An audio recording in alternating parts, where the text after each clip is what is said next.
Welcome to Kingdom Life Church and today's message with Doctors Dennis and Jennifer Clark, brought to you by Full Stature Ministries and its dedicated supporters. We are here to equip you with the how-to tools and practical, effective ways for empowering your Christian journey.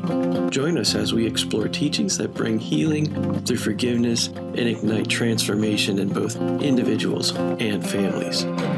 For more resources, join our mission. Visit us at forgive123.com.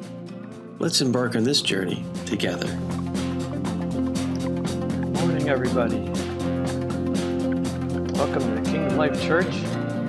Hopefully you were able to take communion with us this morning. It is Resurrection Sunday. Amen. Thank you, Lord. For me, it's the most wonderful time of the year. It's not Christmas.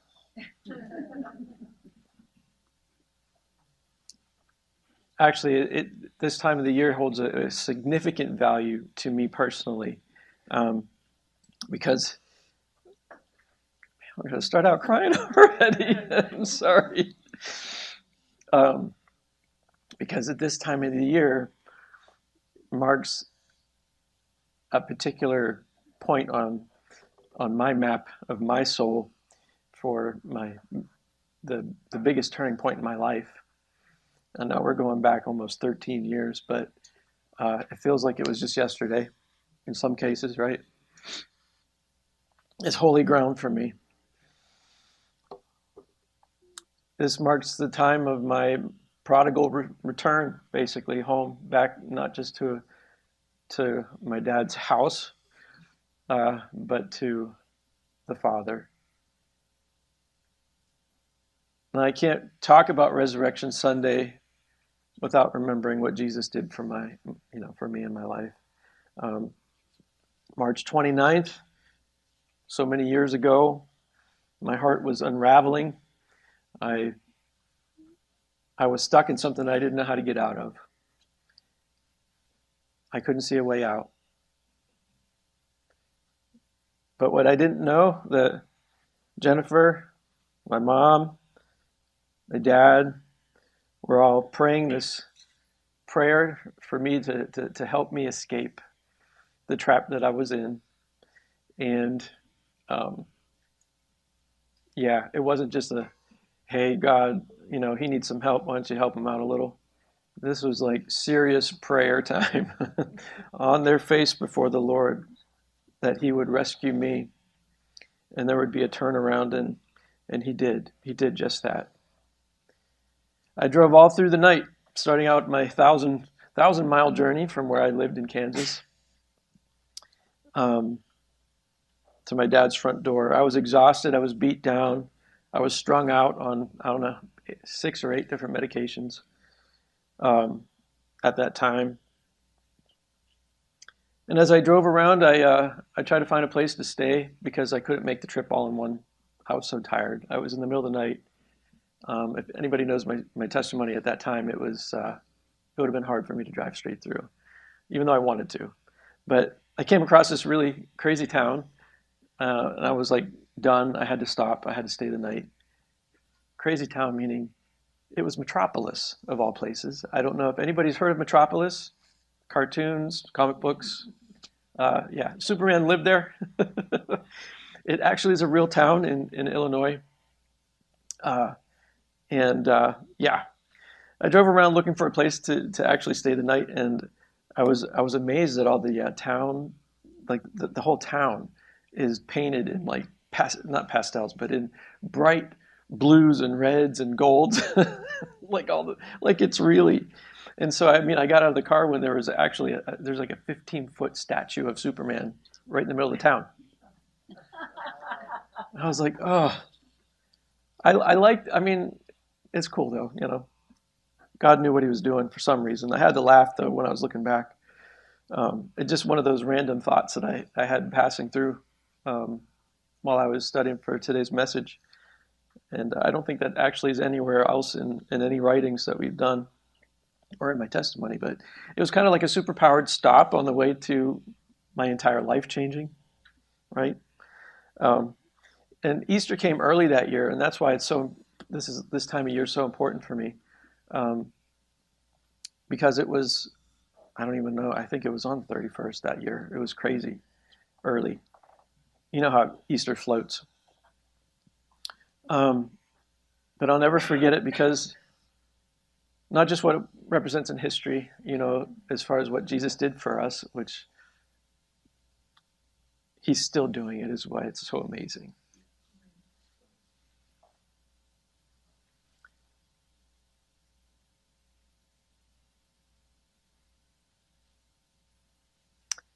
I'll never forget what it felt like when I arrived at my dad's house and not being met by shame, but with joy, not with questions, but with open arms. Heaven wasn't holding a grudge. It was throwing a party. That was my resurrection. I was dead and now I'm alive.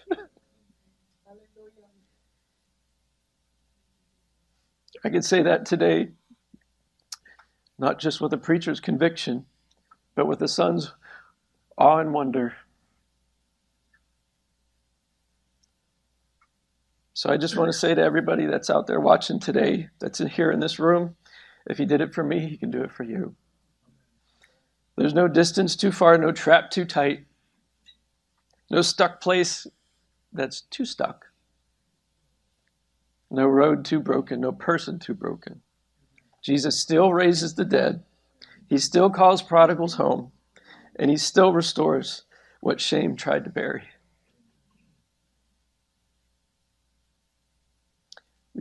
I'm not sad because I'm sorry. I'm emotional because of what he's done in just a short period of time.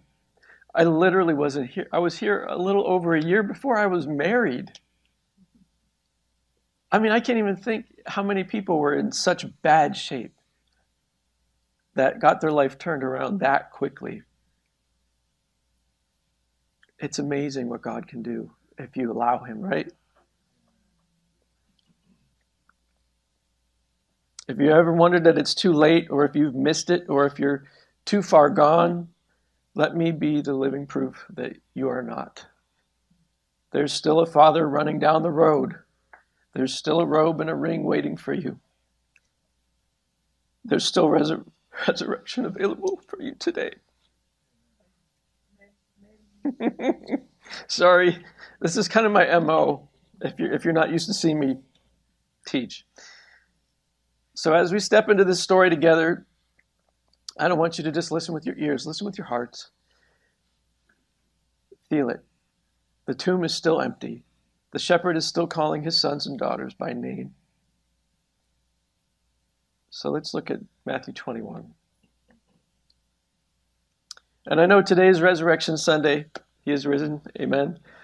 But I want to look back. I didn't have last week's sermon. So I'm going to go back to Palm Sunday. A scene that was bursting with childlike praise and wonder. Picture Jesus' triumphant entry into Jerusalem in Matthew 21. He rides on a humble donkey.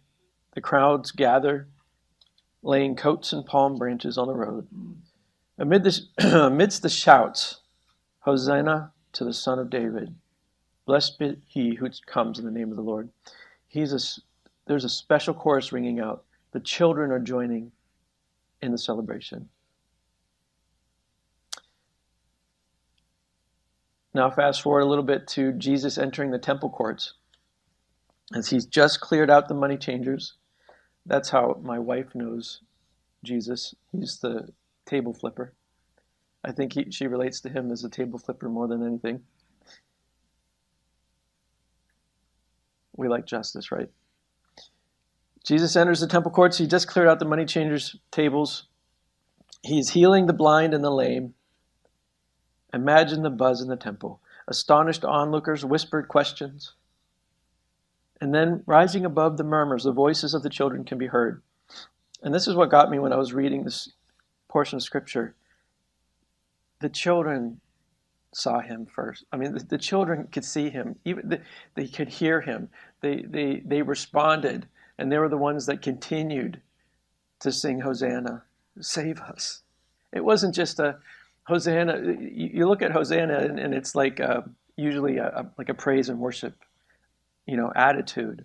But the reality of it is, it meant save us. So it was both a prayer and a worship at the same time. Their eyes shined with pure recognition. This Jesus that they saw was someone special. The chief priests and teachers of the law, they hear these little ones shouting praises and they're indignant. To them, the scene is chaotic, even blasphemous. Children shouting messianic titles in the holy courts. They confront Jesus. Did you hear what these children are saying? But Jesus smiles. Can you see it? And he answers with scripture. Yes, have you never read, from the lips of children and infants, you, Lord, have called forth your praise? Quoting Psalm 8:2. In that moment, Jesus defends the childlike praise as not only acceptable, but ordained by God. The spontaneous hosannas of the children are exactly what heaven welcomes. Think about it. The learned religious leaders, in all their knowledge, failed to recognize Jesus for who he truly was. Yet children, untrained, unsophisticated, noisy kids, recognized his voice on their way. They saw the healer, the humble king on a donkey, and their hearts cried out in worship. Their Hosanna, meaning save us, please, was both a praise and prayer, flowing naturally from their little hearts. Jesus received it gladly. In fact, he essentially said, this is the kind of praise God wants, pure, unfiltered, and from the mouths of babes. What a contrast. What a picture for us this Easter morning as we gather to celebrate the risen Christ. We are invited into that same spirit of childlike wonder and praise. And before we get to the empty tomb, let's pause at the temple courts, listening to those children. There's something deeply right about their response to Jesus. It's instinctive and joyful. And Jesus is telling us, pay attention to this. Heaven loves this kind of praise. Those children recognized Jesus in a way that the priests did not. Why? There's a clue in another verse that Jesus taught. In John 10:27, Jesus said, my sheep hear my voice, and I know them, and they follow me. He was talking about himself as the good shepherd.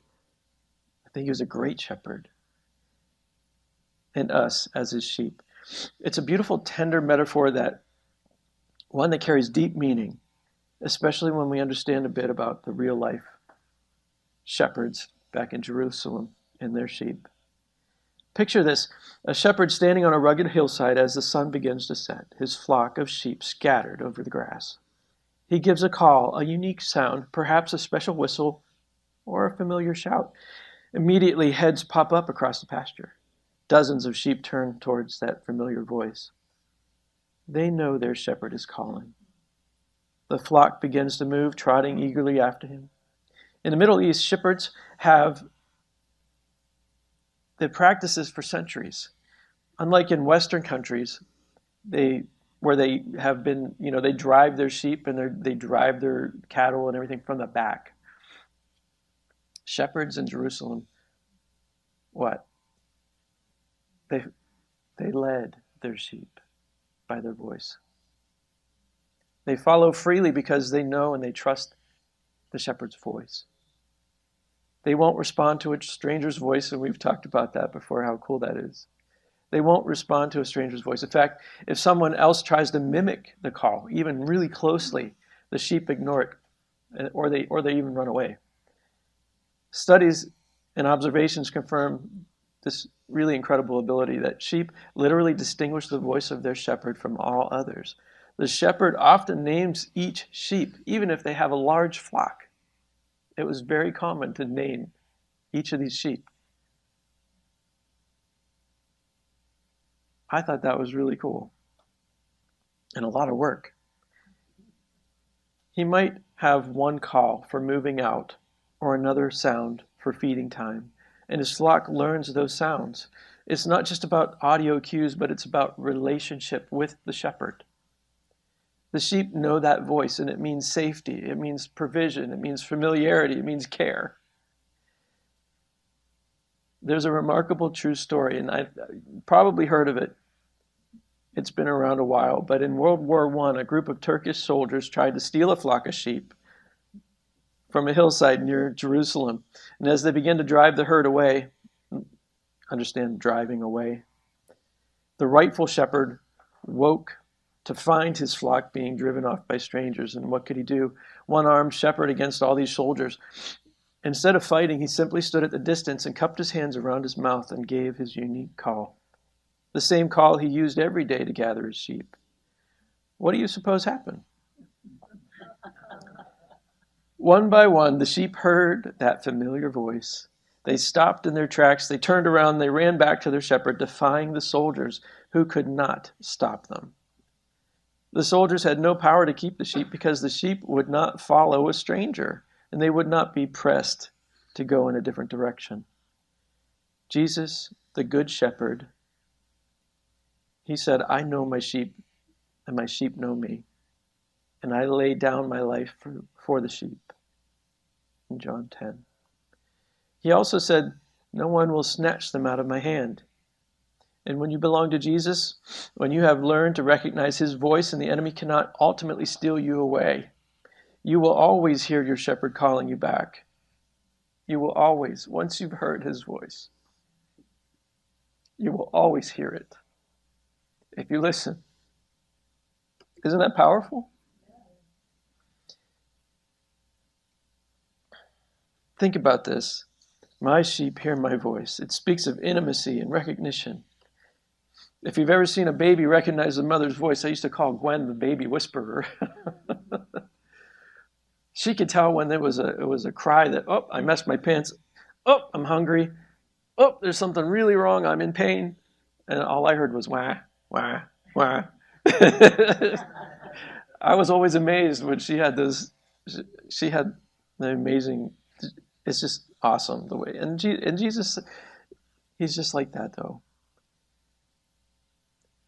We need to hear his voice. We need to recognize what he's talking about. Like sheep, like children, we can know his voice like that. And he knows our voice, our individual quirks, our bleats. He calls us by name, just like the shepherds do in Jerusalem when they named all their sheep. He calls his own sheep by name and leads them out, John 10:3.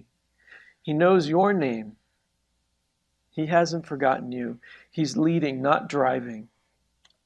He doesn't stand behind you with a whip. He goes before you, calling, this is the way, follow me. How different is this from the way that the world works? Many of us experience leaders or voices in our life that drive us, pushing us, coercing us, shouting orders. We even sometimes look at the Bible and feel that same push from our own experiences. Do this, don't do that. You must do this, you must do that. Then the reality is it's all about relationship. It's not about the do's and don'ts. He goes before you calling, this is the way, follow me. How different is this from the way from the world works? Many of us have experienced those leaders who have pushed and has turned us off from in a religious aspect. We don't want to go to church anymore. They're just too pushy. Too many do's and don'ts. You know, they threaten us with the hellstone, or, you know, the fire and hailstone, or what is it called? Brimstone. Brimstone. Coals and ashes. Hot stuff, right? Do it. Forgive. Live with the pain. When those children were shouting Hosanna in the temple, they were responding from the heart to the presence of Jesus, almost as if drawn by an innate recognition of him. I like to think that Jesus' voice and face, they sensed the very voice of God in the loving leadership of the divine shepherd. Their spirits perked up and ran to him in praise, much like those sheep running back to their shepherd. The children didn't overthink it. They weren't worried about protocol or dignity. They heard good news in the air, and they responded with hosannas. Jesus clearly loves the faith and praise of children. The gospel gives us another memorable moment. People were bringing little ones to Jesus for him to bless, and the disciples tried to shoo them away, perhaps thinking that, Jesus had more adult things that he needed to do at the time. But what did Jesus say? Let the children come to me. Don't hinder them, for the kingdom of heaven belongs to such as these. Matthew 19. He welcomed children in his arms, laying hands on them, valuing them when others dismissed them. In fact, Jesus held children up as examples to everyone. He said in Matthew 18:3, truly I tell you, unless you change and become like little children, you will never enter the kingdom of heaven. What is it about a child that Jesus wants us to emulate? It's certainly not childishness, right? It's not immaturity. But it's that humble, honest, trusting heart. Little children know that they need help with everything. God knows I need help with everything. Our utter dependence, it's God. It can't be on people, for sure. It can't be on things. Things go away, they change, people die. You can't get everything from the things that are around you, but you have to look for God. They don't even pretend to have it all together. They come as they are, in most cases, when you call your kids in from play. Landon ran into the house yesterday after he was doing dirt angels in the backyard underneath the swing. And he just run into the house and he's covered head to toe in a film of powdery dirt. He immediately had to go take a shower. But, they come as they are. That's what God wants from us, right? They come joyful, they come eager, sometimes loud, sometimes curious. A child's faith is simple and pure. If a mama or a daddy says something, it must be true. That's where you got to be careful, parents. If Jesus says he loves them, they just believe it. If Jesus is near, why wouldn't they shout Hosanna? Children have a raw honesty and emotion in how they express themselves. Have you ever seen in a church service where a small child suddenly, maybe too loudly, says, Amen? Or starts singing a hymn that they know? It might cause some chuckles or embarrassments for the parents, but I imagine God's heart is swelling with delight at that sound. I remember a time during one of the quiet prayer moments that we were having here at the church, a 3-year-old in the congregation started singing, Jesus Loves Me. Just in the back of the church. But it was nice. It was unprompted and unashamed. That simple song from the child's lip moved me to tears anyway. It was as if God was reminding us through a tiny messenger of a truth more profound than any eloquent sermon, that Jesus loves me. This I know. When Jesus says we must become like little children, he's inviting us to strip away the jaded cynicism, the self-sufficiency that often accumulates in our hearts as we age. Adults can become calloused, and you know it. We worry about appearances. We hesitate to express our joy or need openly. But a child has no filter of pride. If they're excited, you know it. If they're hurt, they'll run straight into a father's arms, tears and all. This is the kind of relationship and trust that God wants with us. He wants us to run to him freely. He wants to hear his voice and respond. Yes, Father, without over-analyzing or doubting his goodness. He is the good shepherd, and he is the best Father. I don't care what your earthly experience is, but He will never let you down. Those children are shouting in the temple. They had no concern what the chief priests thought. They weren't looking around wondering, is this socially acceptable praise? Am I too loud? What if I offend someone? No, their focus was on Jesus, the man on the donkey who had amazed them. Similarly, God asks us, where is your focus? Can you hear my voice above the noise? Will you trust me like a child and lift your voice unashamed? In a very real sense, we're all children of God, right? All of us. No matter what your age or how long you've walked with Him. In comparison to His infinity, we're all still just learning to walk. Still prone to stumble. And still very much in need of our Father's hand. And that's okay. In fact, that's perfect. Because when we acknowledge that, we make room to listen for His voice and respond like a child, with wonder and dependence, with joy. Remember how the sheep learn the shepherd's call?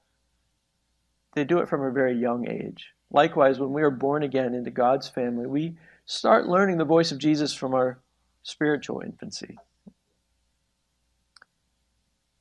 And just as a lamb might wander and need guiding, a child might stray. They might need a gentle correction. We do have to grow in recognizing some of the things that we do just are wrong. We got to grow up, right? But here's the encouraging part. Jesus is a patient teacher, and He's continually speaking through His word and through the whisper that we hear in prayer, through the encouragement of others, and even through the children around us. Those who are children of God will hear His voice through His word. One devotional writer said, are we still listening? Or are we just hearing a sound? Are we taking in to our hearts what the Lord is speaking? Or are we just hearing words?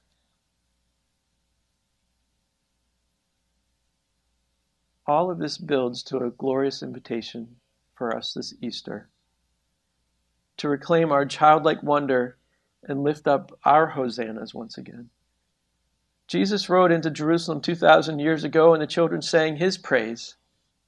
Today, the risen Jesus rides into our midst, into this church, into our city, into our brokenness, in our everyday lives.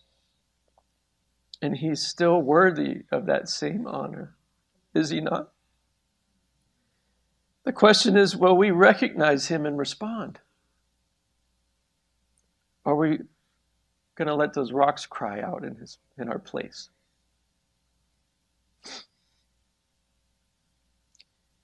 Jesus once said that the people were kept quiet, that the stones would cry out, right? I don't want a rock taking my place. Perhaps life has stifled your song a bit. Maybe the sophistication or the stresses of adulthood have muted that spontaneous Hosanna that used to leap in your heart. This can happen, and it can happen to all of us. And to all of us that are been around a while, it's not that hard to get to that point. He hasn't stopped doing wonderful things worthy of praise, though. In fact, the miracle of Easter, Jesus rising from the dead, victorious over the grave, is the ultimate reason to shout Hosanna and Hallelujah at the top of our lungs. If those children in the temple praised Him before seeing the resurrection, how much more can we praise Him knowing He conquered sin and death for us? Consider the love of our shepherd. In this image, we see a shepherd reaching out on a high cliff to rescue a lamb in danger. Jesus demonstrated that kind of love in even a greater way. He went to every edge of every cliff by dying for us. His sheep, He laid down his life on the cross for our sake and took it up again. There is no dark valley he would enter into that he would not enter into to find you and bring you back. I will never leave you or forsake you, he promises. With such a shepherd, how can our hearts not be moved? Our wonder is rekindled when we realize the one who calls us by name is the eternal Son of God, who defeated the grave, and yet he knows my voice and cherishes my praise. So today, let's tune our ears to his voice that's calling. Can you hear him? He's calling in love, come to me. Follow me. I have abundant life for you. Like a parent calling out the back door when supper's ready. Man, when I used to hear my mom calling for supper, used to play hours and hours at a time in the Hollow, which is like, we lived in a little city, tiny little place that popped up in steel mill country. But there was this place called the Hollow down the drive, and we spent hours and hours, but we could always hear the parents' voice when it was time to eat something. We'd be having fun digging holes and building caves and you know the kids things to do.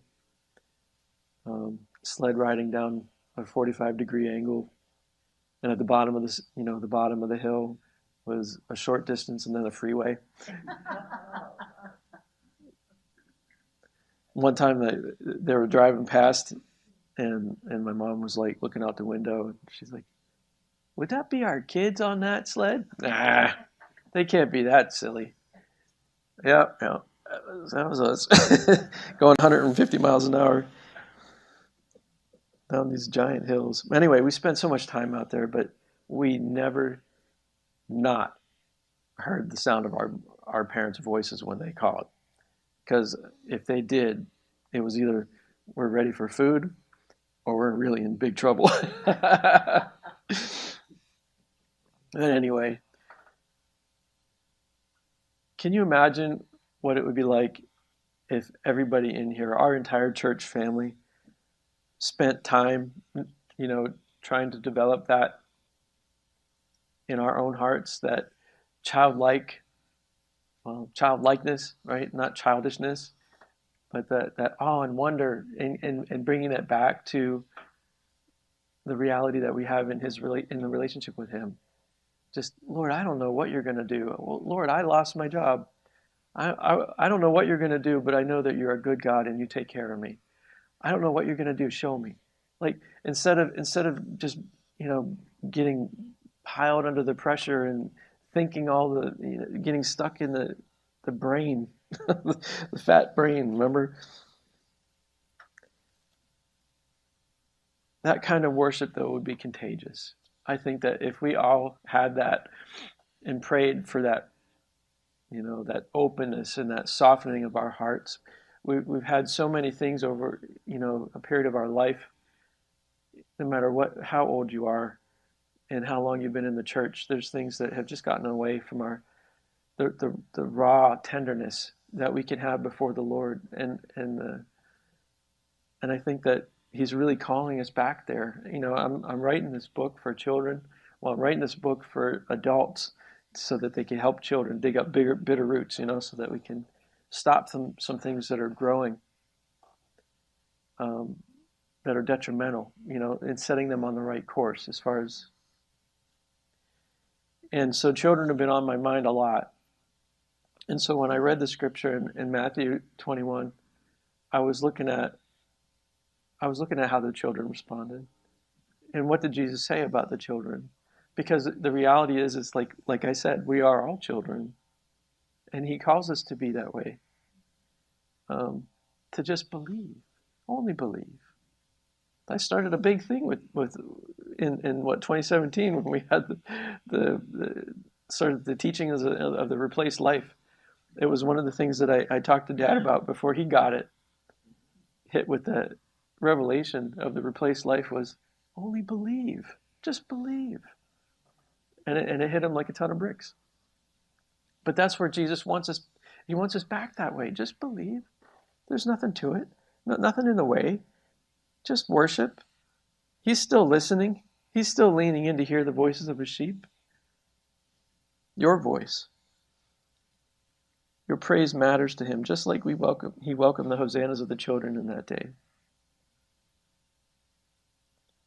So here we are on Resurrection Sunday.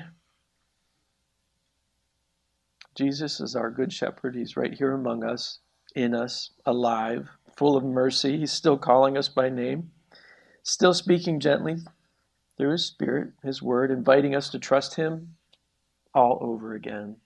Would we do that? Give him a chance?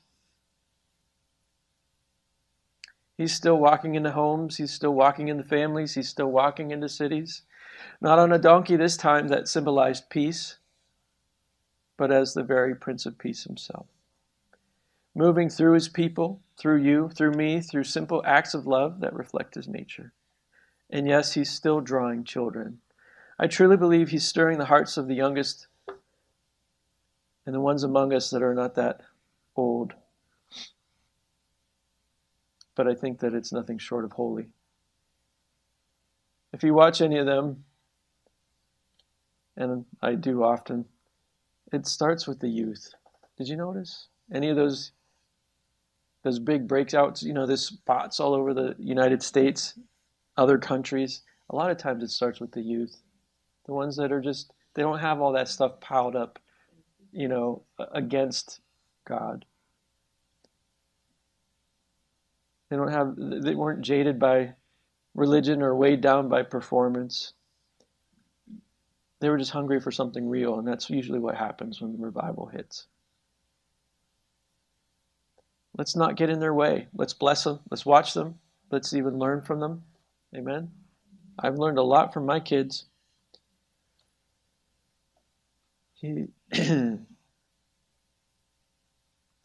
Let the little children come. In fact, let all of us come to Jesus with that same simplicity. Let's lay down our pretenses and sing from our souls. Let's follow where he leads without fear, knowing his voice will guide us. Every unknown road ahead, that he'll be there. This Easter, let's worship like there's those pure voices of those children. Let's bring a smile to the Lord. And as we do, I pray that you'll hear him speak to your heart, words of love and affirmation that you are his. So yes, Resurrection Sunday means a lot to me, not just because Jesus rose from the grave, but because he met me on my own road back from the dead. On that horrible March 29th, when I wanted to step out of a vehicle that was going 65 miles an hour down the road because I didn't know what to do. He met me on that road. And I mentioned that place earlier where I had the overnight stop in Metropolis, Superman's hometown. It was a quick place to crash, but looking back, when I was thought about it, that little detour said a lot. Because you know what? I didn't feel super. That was a bad time in my life. I didn't feel strong. I wasn't flying high or saving the day. I was just a guy, a broken man, trying to find my way home. And even in that place, that darkest place in my life, he found me. And that's what Easter's all about. It's not just the empty tomb, but it's the God who meets us on that road. In the middle of our mess, while we're still a long way off. And I'm standing here today not because I fixed myself, but because Jesus called me home.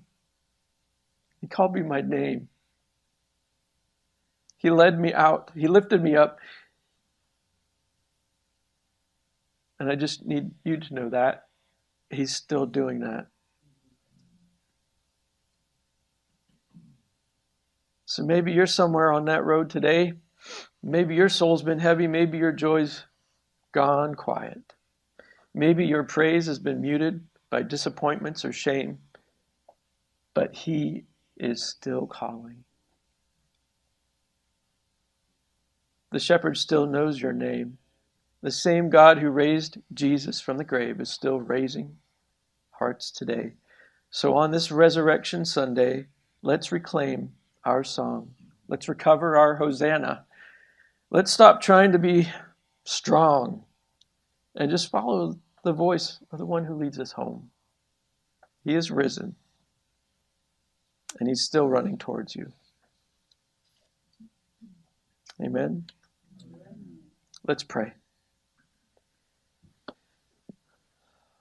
Jesus, you're the shepherd who calls us by name. And we want to respond, not with overthinking it, but just like a child would, with childlike faith. Lord, we remember the sound of hosannas in the temple, the laughter of the children, the awe in their eyes. And we say, let that be us again. Where our hearts have been hardened and grown tired, please soften them. Lead us, not with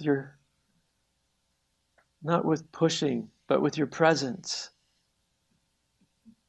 Come into our homes, our relationships, our parenting. Help us follow your voice through every season, through every valley, through every I don't know what to do. Make us like children again, quick to trust and unafraid to sing.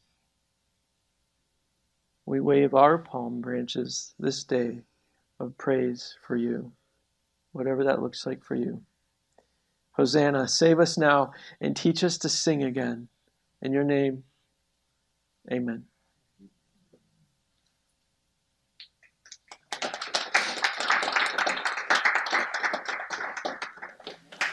At Kingdom Life Church and Full Stature Ministries, we equip believers with practical tools for radical transformation and strengthening families.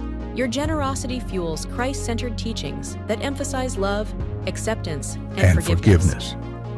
By donating even just a little, you're investing in a community dedicated to deepening connections with the Lord and fostering healing through the Spirit. Your support expands our impact through teachings, accountability groups, and initiatives like Team Embassy Online School and Full Stature Marriage and Family Ministry, bringing hope and healing to a hurting world.